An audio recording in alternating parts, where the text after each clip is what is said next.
ஆனால் ஒரு டைமு நம்மளை மாதிரி அலுப்பு சலிப்பு ஏற்பட்டுட்டு இருந்திருந்தால் தஞ்சை பெரிய கோயில் வந்திருக்குமா, இல்லை ஐயன் திருவள்ளுவர் எழுதின திருக்குறள் நம்மளுக்கு கிடைச்சிருக்குமா, இப்படி நான் நினச்சிக்குவேன். அதனால் வேடிக்கை பார்க்கும் மனிதர்கள் அந்த காலத்துலேருந்து இந்த காலம் வரைக்கும், கற்காலத்துலேருந்து கம்ப்யூட்டர் காலம் வரைக்கும் இருந்துகிட்டு தான் இருக்கிறாங்க. அதனால் நான் எழுதின ஒரு தத்துவம் என்னென்னா, வாழ்க்கையில் ஜெயித்தவனுக்கும் தோற்றவனுக்கும் வரலாறு இருக்குது, ஆனால் வேடிக்கை பார்த்தவனுக்கும் வரலாறே கிடையாது. அதனால் நான் தோல்வி அடைந்தாலும் அதில் எனக்கு ஒரு சந்தோஷம்தான். இன்னொரு பக்கம் நான் விதைச்சிட்டே போகிறேன்.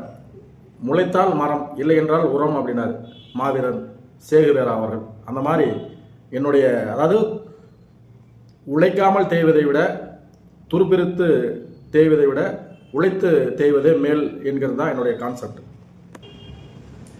இப்போ சாதிக்கினே ஜாதி தீயினை அணை என்பது தான் என்னுடைய கோட்பாடு, அதுதான் என்னுடைய மோட்டோ.